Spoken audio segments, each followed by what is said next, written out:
Bonjour à toutes et à tous, je suis Virginie Ducrot, chargée de mission prévention à la Caisse primaire d'assurance maladie du Tarn et je suis ravie de vous accueillir pour ce nouveau webinaire, hein. Merci pour votre participation.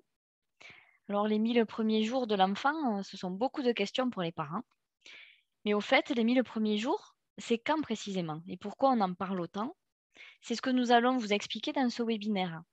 Nous allons essayer de vous faire comprendre pourquoi cette période est si déterminante dans le développement de l'enfant et pourquoi ça demande autant d'attention de la part des parents et des professionnels de la petite enfance. Nous vous donnerons également des adresses pour trouver tout un tas d'outils complémentaires à ce webinaire qui vous est proposé par le service prévention de la Caisse primaire d'assurance maladie du Tarn et le service de protection maternelle et infantile du Tarn. Pendant la présentation, qui va durer à peu près 20-25 minutes, vos micros seront coupés. Vous pourrez toutefois interagir avec nous par l'onglet Discussion qui est matérialisé par une bulle que vous avez en bas et nous répondrons à toutes vos interrogations à la fin des interventions. Dès demain, sachez que vous pourrez retrouver un replay sur la chaîne YouTube de l'assurance maladie du Tarn, le replay de ce webinaire. Vous pourrez en faire part aux personnes qui seraient intéressées. Je vais maintenant laisser la parole à Madame Colette Azémar, qui est infirmière puéricultrice, coordinatrice et conseillère technique au service de protection maternelle et infantile, et à Mélanie Amerla, qui est infirmière puéricultrice de secteur PMI. Elle intervient plus particulièrement sur le secteur de Grouillé et ses environs. Toutes les deux travaillent pour le conseil départemental du Tarn. Donc n'oubliez pas, vous pouvez interagir avec nous via l'onglet discussion pendant toute l'intervention et nous y répondrons tout à l'heure. Donc je vous dis à tout à l'heure.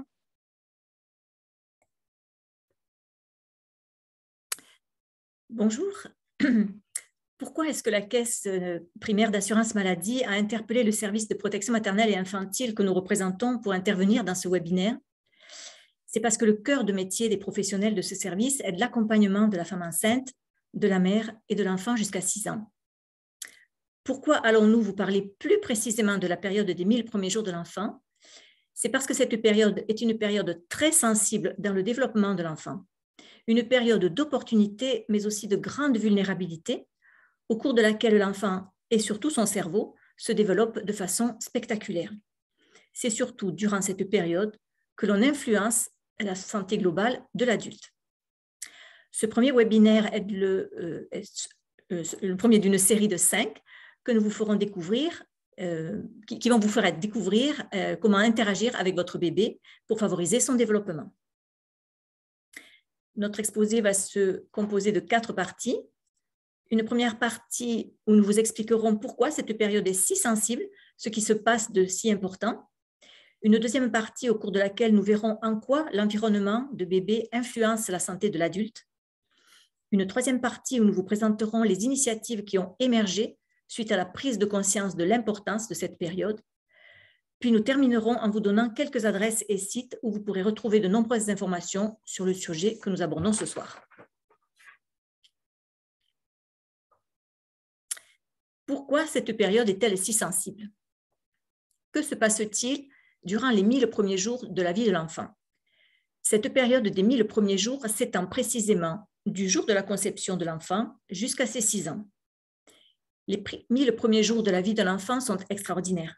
Ils marquent le départ d'une belle histoire de famille et constituent également une période riche en développement chez l'enfant à naître et chez le tout petit. En effet, avant même sa naissance et jusqu'à l'âge de 2 ans, le corps de l'enfant et son cerveau se développent bien plus que dans n'importe quelle autre période de sa vie. Par exemple, au cours de la première année de vie, le cerveau va doubler de volume et aura triplé à l'âge de 4 ans. La santé de l'enfant, son bien-être, ses relations commencent également à se construire.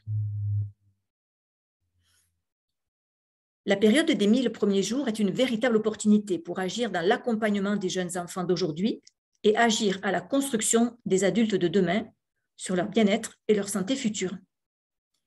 Les 1000 premiers jours sont une période clé pour agir, une période à ne pas manquer. C'est important, c'est pendant ces 1000 premiers jours que le capital santé de l'enfant et de l'adulte à venir se dessine.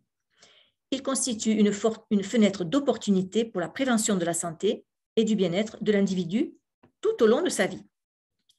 Plus tôt l'enfant est exposé à un environnement défavorable, plus important sera l'impact sur sa santé future. Au contraire, si très tôt l'environnement est favorable, le capital santé futur de l'enfant et de l'adulte sera meilleur. En effet, un nouveau regard est posé sur la santé globale, sur la prévention des maladies chroniques et sur l'optimisation du capital santé des enfants et des générations à venir. Par exemple, le nombre des maladies non transmissibles ne cesse d'augmenter et le chiffre des taux d'obésité ou de diabète de type 2 sont en train d'exploser.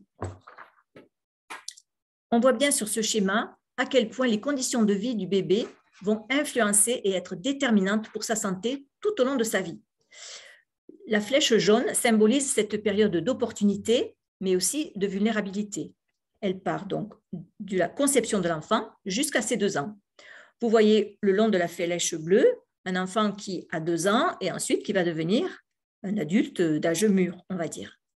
Si on suit la flèche jaune, on voit que pendant cette période des 1000 premiers jours, la mère porte un regard très chaleureux sur le bébé en lui donnant le sein, donc en lui donnant une nourriture très adaptée à ses besoins. Elle le nourrit autant d'affection que d'aliments adaptés. Puis, par la suite, l'enfant qui aura pris ses habitudes et qui aura pris l'habitude de se nourrir correctement et d'avoir des activités physiques et de prendre soin de sa santé. Alors là, on voit une dame qui fait du sport au bord de la mer. Vous trouverez dans le département du Tarn des lieux où vous pourrez aussi faire des activités physiques sans être obligé d'aller à la mer. En tout cas, ce qu'on veut montrer là, c'est l'environnement sain dans lequel cette personne va faire ses activités physiques ou va vivre, parce qu'un environnement sain, c'est-à-dire privé de substances toxiques, va être bien meilleur pour la santé, bien entendu. Et on voit au bout de la flèche verte que les personnes d'âge mûr sont en pleine santé, sont épanouies, et on voit que ce sont des adultes très dynamiques. Par contre, si, comme vous le voyez sur la flèche rouge, pendant cette période d'opportunité des 1000 premiers jours, l'enfant est soumis à un environnement pollué, à des toxiques. Là, on voit beaucoup de plastique, par exemple, une alimentation qui serait artificielle et accompagnée et prise en charge par une maman qui est stressée ou déprimée. L'enfant n'aura pas pu profiter de déterminants favorables pour son développement et du coup, il a davantage de chances de vivre dans la précarité, de tomber dans des conduites addictives néfastes pour la santé et de finir, en tout cas d'arriver à l'âge mûr, l'âge d'adulte, dans un état de santé précaire. On voit bien au bout de la flèche rouge que la dame est beaucoup moins épanouie et dynamique que les personnes qui sont au bout de la flèche verte et qui ont eu un environnement sain et une alimentation saine et adaptée. Voilà, ce que nous avons vraiment voulu montrer par ce schéma, c'est que les bonnes habitudes alimentaires, habitudes de sommeil, d'activité physique, de prise en charge de sa santé doivent être données à l'enfant dès la grossesse, dès la conception et poursuivies au cours des 2 premières années de sa vie, car elles vont influencer de façon très importante ses pratiques à l'âge adulte et favoriser un bon état de santé dans le futur.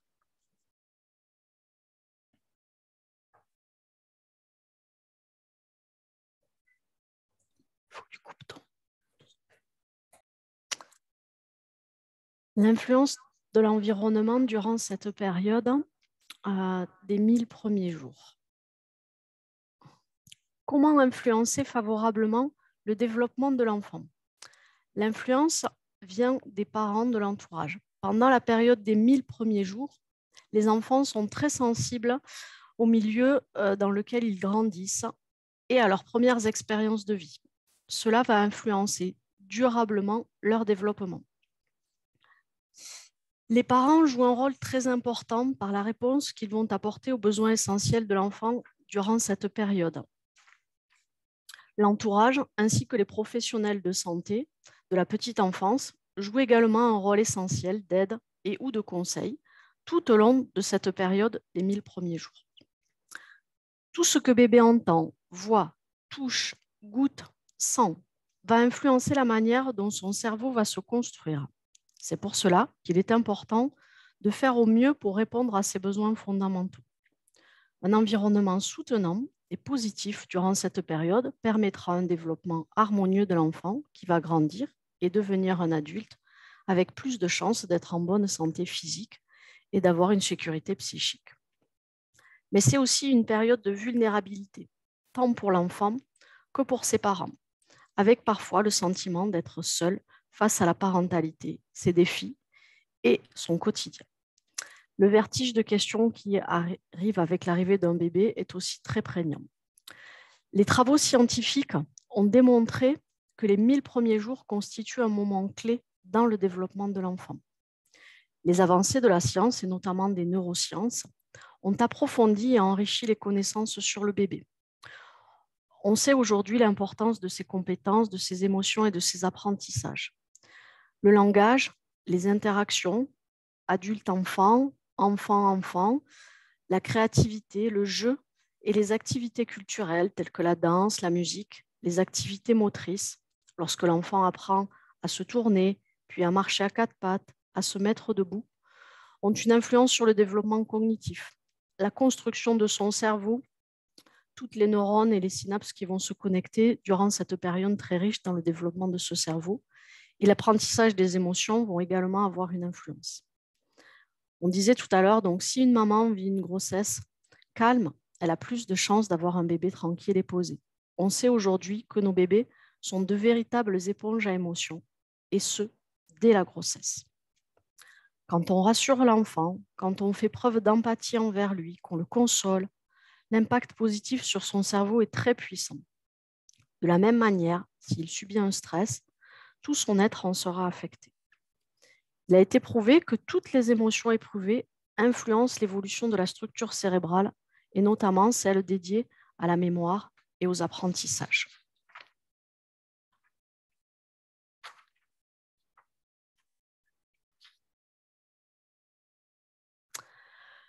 Ce lien parent-enfant est essentiel. Les parents sont les premiers acteurs dans le rôle social pour accompagner les apprentissages de leurs enfants. Ce rôle est exigeant sur le plan physique, sur le plan intellectuel. Il demande un engagement permanent en tant que responsable de l'enfant.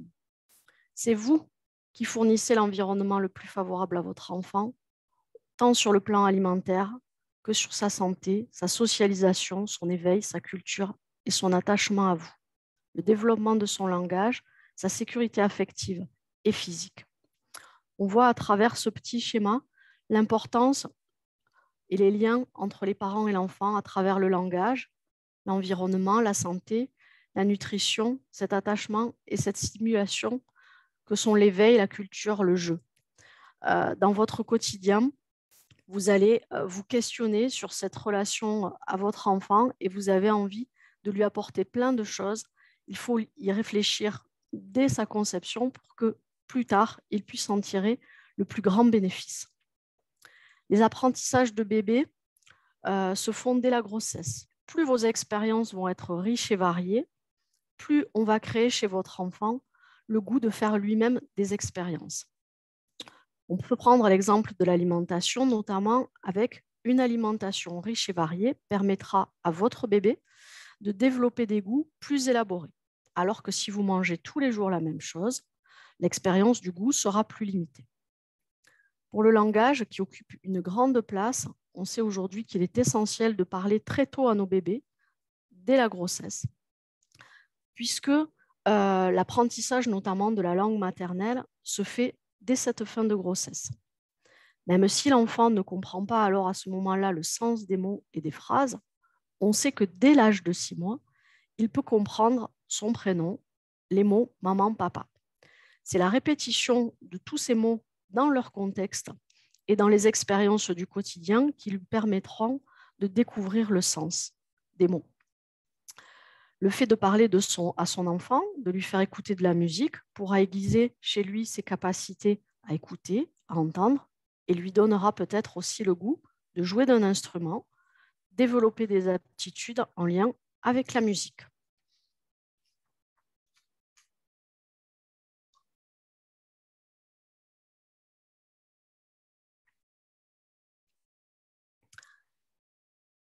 Certes, on sait qu'aujourd'hui, que vous êtes les premiers influenceurs de votre enfant. On connaît ici donc les influences de la famille élargie, les grands-parents, les oncles, les tantes, les cousins, cousines. Mais on sait aussi l'influence donc de l'environnement à travers la découverte du livre sur des petits temps à la médiathèque, la découverte de spectacles, la découverte d'un instrument de musique si vous-même vous êtes musicien. On sait aussi l'importance des ateliers découvertes, des ateliers par enfant, avec notamment des ateliers autour du massage qui permettent au bébé de découvrir son corps, ses expériences à travers le toucher. Des ateliers sensorimoteurs que vous pourrez découvrir avec développer chez vos bébés à travers le jeu des expériences, notamment avec du visuel, de l'auditif, du toucher également. Des ateliers de psychomotricité où l'enfant va apprendre à découvrir son corps, expérimenter ses mains, sa bouche, ses pieds, ses jambes, toutes les expériences à travers lesquelles son développement va se faire. Les professionnels qui vont vous accompagner tout au long de ces périodes, notamment donc les professionnels des structures d'accueil, crèches, assistantes maternelles, haltes garderies, mais aussi les professionnels de santé, donc les puéricultrices, les éducatrices de jeunes enfants, les sages-femmes, les médecins des services de PMI, mais aussi les médecins qui vous accompagnent en libéral, tous les professionnels de santé qui vont œuvrer autour de votre enfant, vont constituer des éléments de soutien, de conseil et vous permettre d'apporter le meilleur pour votre enfant. On sait l'importance de cette influence, de ces environnements, et plus la qualité des relations sur la santé de l'individu futur. Plus tôt, plus précocement on met en place des choses, plus l'évolution de votre enfant sera favorable. Malgré tout, on sait aujourd'hui que tout ne se décide pas sur cette période des 1000 premiers jours. Elle reste une période clé dans le devenir des individus et dans leur vie d'adulte. Mais on peut faire évoluer à tout moment les capacités de nos enfants. On connaît aujourd'hui l'importance de cette plasticité cérébrale et du devenir de nos enfants pour les adultes qu'ils seront d'eux-mêmes.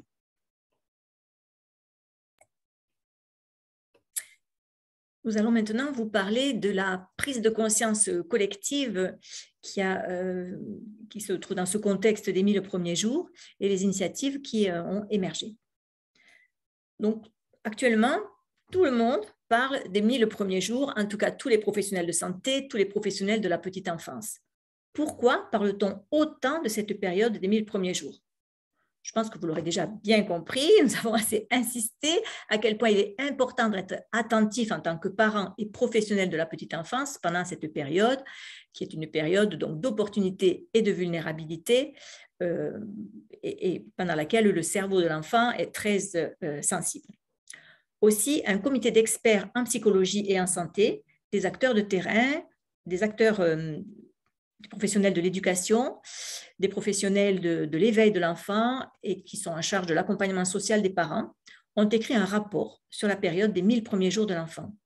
Ils se sont penchés sur ce grand défi des 1000 premiers jours de l'enfant pour initier une prise de conscience collective de la part des professionnels de la petite enfance, de la part des parents, des pouvoirs publics, des institutions, des médias, afin de créer une culture commune, des connaissances partagées qui permettrait un changement de la société pour que tout le monde avance dans le même sens, avec les mêmes bases, dans l'intérêt de l'enfant.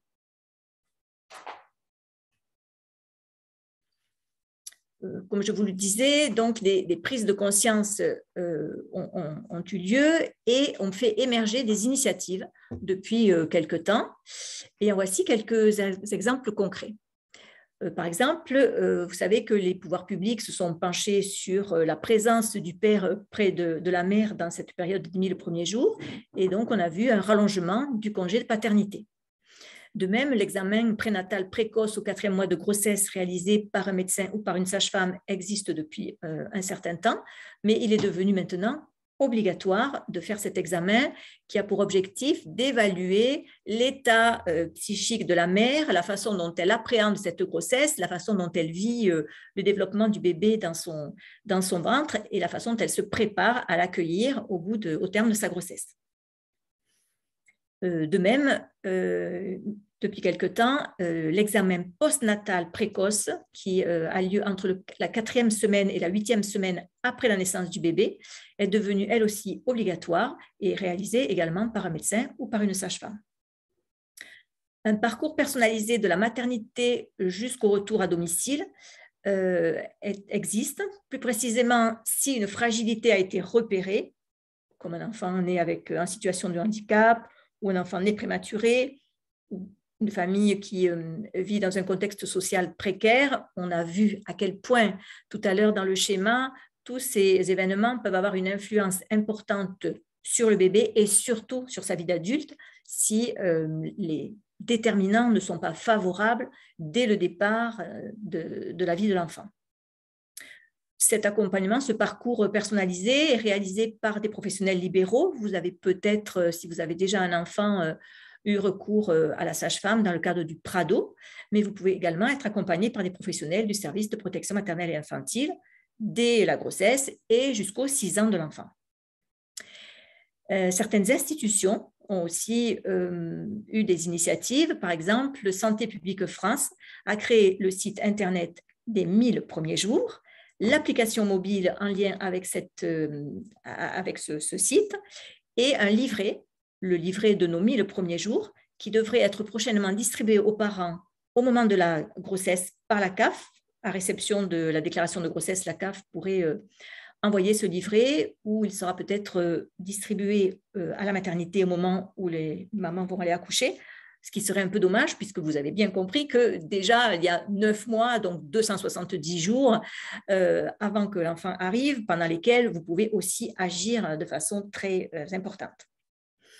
On a pu noter aussi des initiatives locales ou régionales. Par exemple, les services de protection maternelle et infantile font des actions en direction des parents et des enfants, des ateliers parents-enfants pour favoriser le développement des enfants et soutenir la parentalité. Et on a vu aussi la mise en place d'actions en direct des professionnels œuvrant auprès des enfants et des formations de tous les professionnels de la petite enfance qui ont été mises en place. Enfin, vous avez pu voir dans la presse ou à la télévision des spots qui parlent de ce site des 1000 premiers jours. Vous avez pu entendre des spots aussi à la radio. Des émissions sont dédiées depuis quelque temps déjà, par exemple les maternelles, autour de ces 1000 premiers jours. Et on a vu aussi dans la presse des articles qui relatent l'importance de cette prise de conscience collective.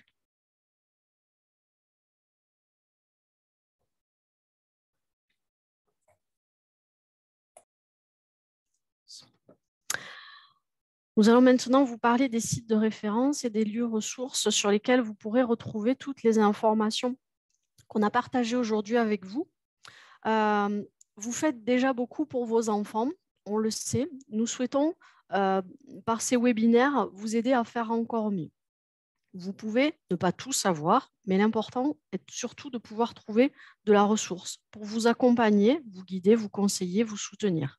Parmi ces ressources, se trouvent donc les services de PMI et le site national des 1000 premiers jours.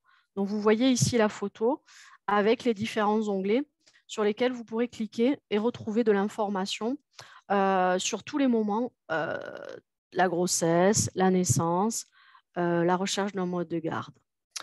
Vous voyez ici sur cette diapositive du site des 1000 premiers jours où vous trouverez plein d'informations donc, sur le suivi médical pendant la grossesse, le développement de l'enfant, ses pleurs, son alimentation, son environnement. Et ici, je vous présente donc la diapositive qui parle, elle, de l'application mobile que vous pouvez télécharger sur votre portable avec des accès qui sont vraiment spécifiques en fonction du moment où vous vous trouvez. Vous allez pouvoir trouver de la ressource sur des thématiques bien dédiées également. Voici ici l'image du livret dont Colette vous parlait tout à l'heure, ce fameux livret de nos 1000 premiers jours qui décrit un petit peu toutes les étapes importantes qu'on vient de vous énumérer et de vous citer. Vous y retrouverez de toute façon toutes les grandes lignes qui sont déjà sur le site des 1000 premiers jours.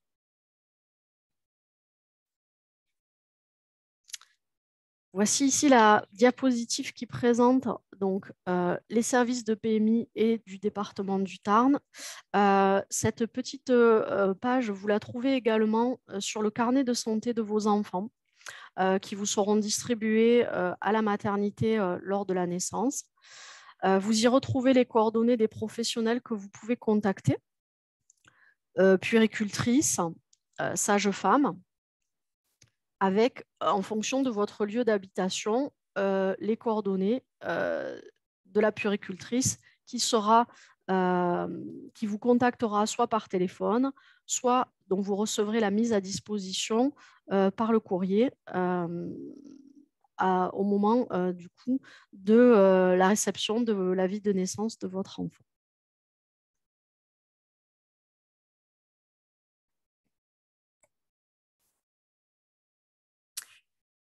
En résumé de ce webinaire, le message que nous avons souhaité transmettre est que pour aider votre enfant à bien se développer et bien grandir, il suffit de l'aimer, de mettre dans son assiette des aliments de qualité, de lui offrir un environnement sain, de partager avec lui des moments de détente et de plaisir, parce que tout ce qui est semé par les parents sera récolté par l'enfant à l'âge adulte, et ainsi, vous l'aiderez à devenir un adulte équilibré, épanoui et en bonne santé.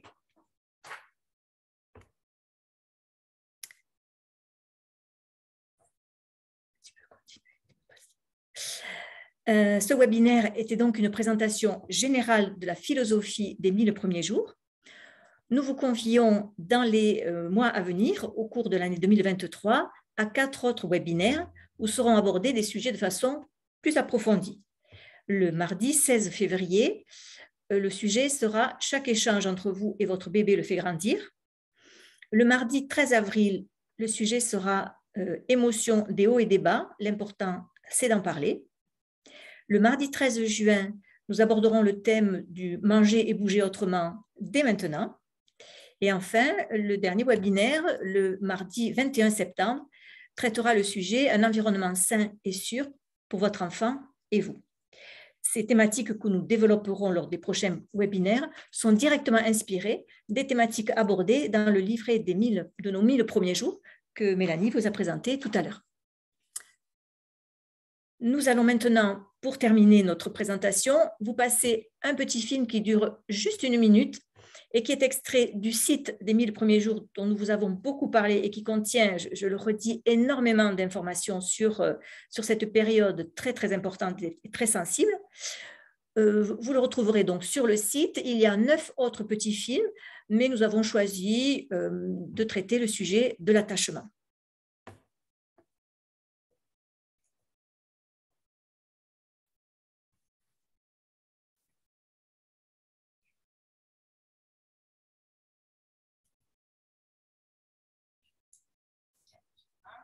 Constater que nous sommes des professionnels spécialistes de la petite enfance, pas trop de la technique. Merci d'être indulgent. Mais le film arrive.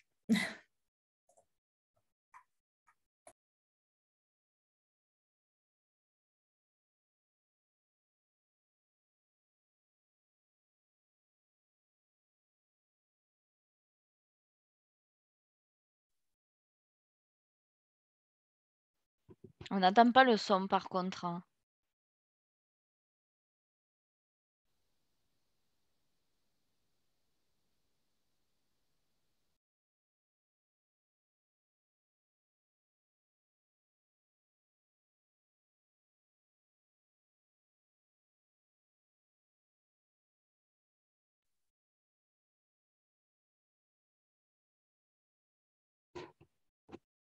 Alors, on n'entend pas le son.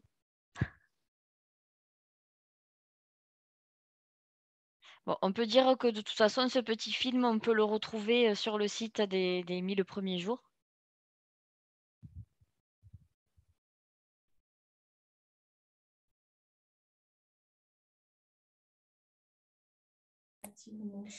Virginie, est-ce que vous êtes en train de nous dire qu'il n'y a pas le son?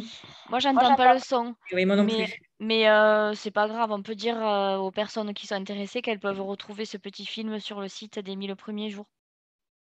Oui. Donc, on va passer aux questions-réponses. maintenant que les interventions sont terminées. Si vous n'avez pas eu le temps de le faire, vous êtes toujours à temps hein, par l'onglet discussion et nous l'aurons en direct dans le fil de conversation. Donc, j'ai une première question. Vous avez dit qu'il fallait protéger les enfants des polluants chimiques et autres polluants. Donc, y a-t-il des maladies reconnues comme étant des effets secondaires justement dus à une pollution chimique? Oui, effectivement, il a été reconnu que certaines maladies sont directement liées à des polluants chimiques. Ces maladies sont l'asthme, un déficit d'attention ou de l'hyperactivité, des troubles cognitifs, c'est-à-dire des troubles dans la relation à l'autre, des troubles du langage, des troubles de la reproduction. On peut voir des enfants qui ont une puberté précoce s'ils ont été exposés à des polluants de façon très précoce. On peut voir une obésité, une hypothyroïdie et aussi une hypominéralisation, c'est-à-dire un défaut de formation de l'émail des dents. Voilà, ce sont les maladies qui ont été vraiment reconnues comme secondaires à une exposition à des polluants chimiques. D'accord. Quels sont les lieux ressources où nous pourrons trouver un accompagnement?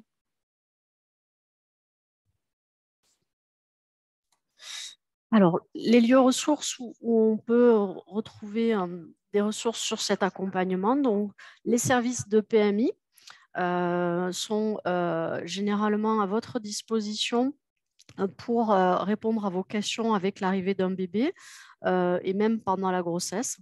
Sans aucun souci, on est à votre disposition et on peut éventuellement vous rencontrer par le biais de visites à domicile ou bien sur des temps de consultation dans les maisons du département ou leurs annexes. Vous pouvez également trouver de la ressource donc, sur les sites qu'on vous a présentés. Le site des 1000 premiers jours est un lieu ressource où vous trouverez de l'information sur différentes thématiques comme l'alimentation, le sommeil, les polluants également et l'environnement de votre bébé font partie des thématiques que vous pouvez retrouver sur ce site. Vous pouvez également faire appel à votre médecin traitant ou au pédiatre qui suit votre enfant si vous avez des questions avec des thématiques particulières et dédiées. Les professionnels paramédicaux qui vous accompagnent également dans les lieux d'accueil de l'enfant, crèches, assistantes maternelles, peuvent être aussi des lieux ressources sur des questions que vous vous posez dans le quotidien, les comportements que vous observez sur votre bébé et sur votre enfant plus tard. Alors, à quel âge peut-on commencer à lire un livre à un enfant? On ne vous a pas entendu, Virginie. Ah, vous m'entendez là? On vous entend. Oui. Alors, à quel âge on peut commencer à lire un livre à un enfant? On peut commencer à lire des histoires à nos tout petits dès le ventre de la maman, dès la grossesse. On peut commencer à lire des petites histoires et à les familiariser avec notre voix et notre son, puisque c'est ce qu'il reconnaîtra dès qu'il viendra au monde, la voix de son papa, de sa maman, de ses frères et sœurs, puisqu'on peut lui parler et il entend un son qui n'est pas le son que nous entendons nous aujourd'hui, mais il sera déjà très familier avec ces sons-là. Les histoires peuvent être débutées chez les tout petits très précocement.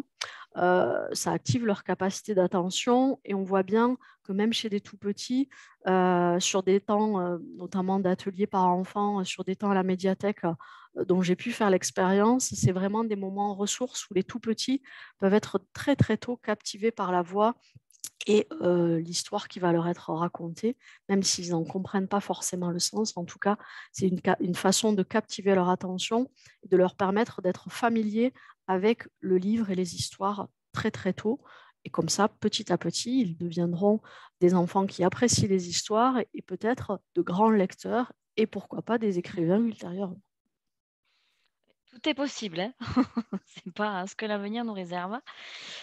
Le bébé est-il Virginie, en moi je ne vous capacité... entends pas, donc je ne sais pas si les auditeurs entendent, moi je ne vous entends pas. Et oui. Mélanie vous entend dans son casque, mais moi je ne vous entends pas, donc je ne sais pas si les parents vous entendent. Bah, a priori, ça a l'air de fonctionner parce que moi je vois le micro qui marche. Donc le bébé est-il en capacité de comprendre plusieurs langues? Et quel est l'intérêt du bilinguisme chez le jeune enfant? Alors, le bilinguisme est une vraie richesse pour nos tout petits. La langue maternelle ou le bilinguisme, très précocement, nos bébés apprennent à discriminer et à entendre les différentes langues. Ils vont, grâce aux capacités de notre cerveau qui est très développé dès le plus jeune âge, se familiariser avec ce bilinguisme, quelle que soit la langue qu'on va familiariser, avec laquelle on va les familiariser. Et de toute façon, on va développer chez eux ce goût, on va dire, de la langue, quelle qu'elle soit, parce qu'ils auront été exposés très précocement à deux sortes, trois sortes, voire plusieurs langues à la fois, si on a des parents polyglottes. Donc, j'ai d'autres questions à vous poser. Ça concerne plutôt la santé de l'enfant. Donc, quels sont les examens obligatoires et la fréquence des consultations chez le pédiatre ou le médecin généraliste? Alors, on va dire que dès les premiers mois, vous allez entamer le suivi de votre bébé de façon mensuelle. Premier mois, deuxième mois, dès les 15 premiers jours même, il y a une première visite qui se fait. Dès votre sortie de la maternité, on réalise les certificats du 8e jour, puis ensuite, vous allez rencontrer votre médecin ou le pédiatre qui va suivre votre enfant à 15 jours de vie, à 1 mois, à 2 mois, à 3 mois, à 4 mois, à 5 mois, puisque ce sont des périodes où on commence à vacciner aussi vos enfants. Un examen des 6 mois sera ensuite réalisé, puis progressivement, ces visites vont s'espacer avec un examen donc à 9 mois, puis ensuite dans l'intervalle à 11 mois avec une nouvelle vaccination, puis un examen dès 1 an qui lui aussi donne lieu à une vaccination, puis des examens qui s'espacent également avec un examen à 15 mois, 18 mois, les 2 ans de l'enfant, et puis ensuite un examen annuel à 3 ans, à 4 ans, à 5 ans, puis à 6 ans. Merci. Alors, concernant cette surveillance médicale, justement, quels sont les points de vigilance à avoir concernant le poids, la taille, vérification des selles quand on revient à domicile après la sortie de la maternité? Alors, ces questions seront abordées avec les professionnels qui vous accompagnent, le médecin, la puéricultrice, à votre sortie de la maternité.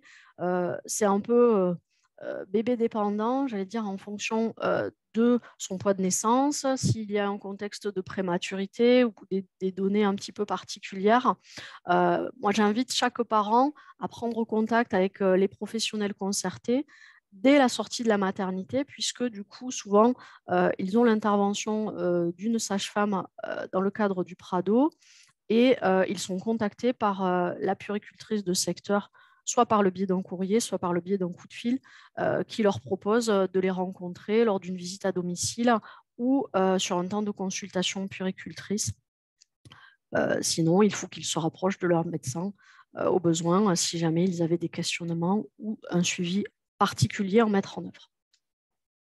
D'accord. Concernant les vaccins, doit-on vacciner un bébé contre le Covid-19 ou si oui, à partir de quel âge? Alors, concernant la vaccination du Covid, c'est un contexte un peu particulier. Là, au jour d'aujourd'hui, la vaccination pour les enfants se fait dans un cadre particulier, c'est-à-dire qu'on vaccine en priorité les enfants qui sont dans un contexte un peu spécifique avec des personnes de leur entourage qui pourraient être fragilisées ou un enfant qui lui-même pourrait être fragilisé. Cette vaccination, elle est conseillée dès les 5 ans de l'enfant pour des situations bien spécifiques et bien particulières. Sinon, elle peut se mettre en œuvre pour des enfants plus âgés, pas avant 12 ans généralement. Cette vaccination n'est pas obligatoire. D'accord. Est-ce qu'il y aurait des conseils en matière de prévention contre les accidents domestiques? Alors, vous pouvez retrouver toutes les informations dans le carnet de santé. Colette vous en montre une petite image qui est un peu spécifique et dédiée. Ensuite, vous pouvez retrouver auprès des professionnels qui vous accompagnent des documentations spécifiques sur des conseils par rapport à la prévention des accidents domestiques.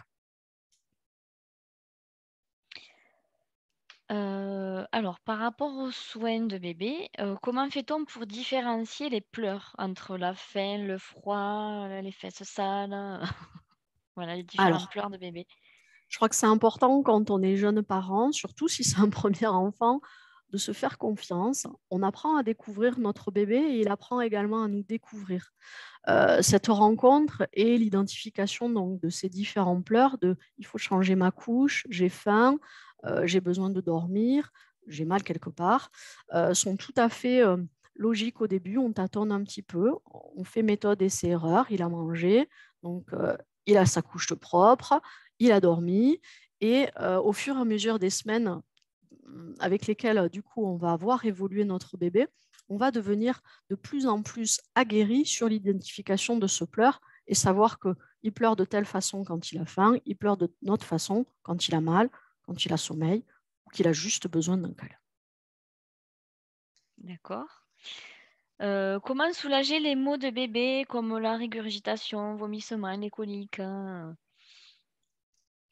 Alors, ça, c'est des questionnements qui ne sont pas systématiques, mais qui sont assez fréquents. Je crois que ce qui est important, c'est d'être à votre écoute et d'observer votre bébé et surtout de prendre conseil auprès des professionnels qui vous accompagnent, puéricultrices, médecins, pédiatres, pour vraiment qu'on puisse mettre en œuvre ensemble euh, le traitement, entre guillemets, qui sera adapté. Pas forcément un traitement médicamenteux, ça peut passer parfois par simplement bien verticaliser vos bébés après un biberon, parce que ce reflux, on sait par exemple, et ces fameuses petites coliques dont on parle tant, sont tout à fait physiologiques les 3 premiers mois de vie, et donc forcément que ça inquiète les parents quand on rencontre un bébé qui pleure et on aimerait pouvoir le soulager. Et parfois, de simples petites astuces, on va dire, le chaud, le fait de verticaliser, peuvent améliorer grandement ces histoires de petites coliques et de reflux. Si vraiment on se rend compte que ce reflux ou ces coliques ne passent pas par des simples mesures qu'on peut proposer, il faut à ce moment-là consulter, en discuter et en parler. Merci.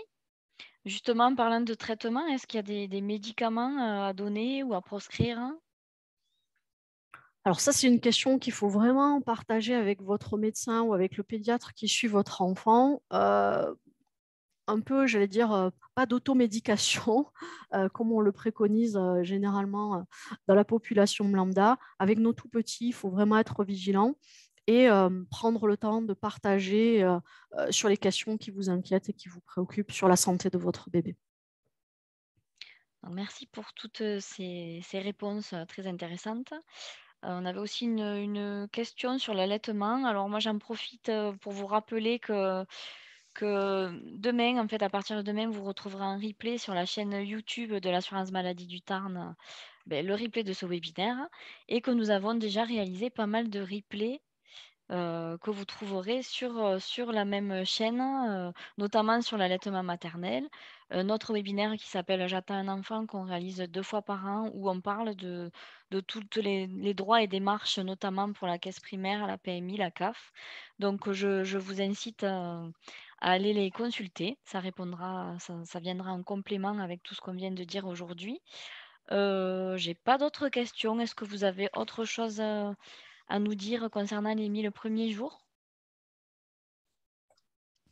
Non, si ce n'est encourager les familles à nous rejoindre sur les dates que nous avons proposées pour approfondir certains des sujets que nous avons déjà abordés et ne pas hésiter à rencontrer, à aller vers les services de PMI. Nous, en tout cas, nous essaierons d'aller vers vous au maximum de nos possibilités. Mais nous Ah, restons bien sûr à votre écoute et nous vous attendons sur les prochains webinaires, donc celui de février, le prochain. alors concernant les dates, justement, c'est pareil sur le site de l'assurance maladie, il y a le planning des futurs webinaires à venir. Donc, vous pourrez les retrouver et vous inscrire, et on enverra aussi des invitations comme pour celui d'aujourd'hui. Donc, je pense que c'est le moment de nous quitter. Donc, merci à tous pour votre participation. J'espère que nous aurons répondu à toutes vos interrogations. Donc, les informations qui ont été données là sont à caractère général et vous avez de plus amples informations sur tous les sites respectifs, hein, comme on en a parlé auparavant. J'en profite aussi pour vous informer que sur le site de l'assurance maladie, donc amélie.fr, vous avez 2 espaces prévention personnalisés qui s'appellent J'attends un enfant et la santé de votre enfant. Vous pouvez également déclarer votre nouveau-né en ligne sur le compte Amélie. Donc, c'est 100% dématérialisable. Suite à ce webinaire, vous allez recevoir un petit questionnaire de satisfaction que vous pouvez nous renvoyer par mail. Donc, je vous incite à le compléter parce que ça nous permet d'avoir vos remarques et quels sont aussi les thèmes que vous souhaiteriez voir abordés prochainement. On en a parlé dans la continuité de ce webinaire. Il y en aura 4 autres qui seront réalisés entre février et septembre 2023 sur les émotions, l'environnement, entre autres. Et sachez que jeudi 15, donc jeudi prochain, de 13h à 14h, nous allons aussi animer notre webinaire sur la thématique du danger des écrans par rapport aux enfants. Donc, ça sera animé par le docteur Bayard, qui est médecin généraliste, et par Jeanne Tonicello, qui est orthophoniste. Voilà, donc il ne me reste plus qu'à vous souhaiter une bonne soirée et je vous remercie encore pour votre participation. Au revoir.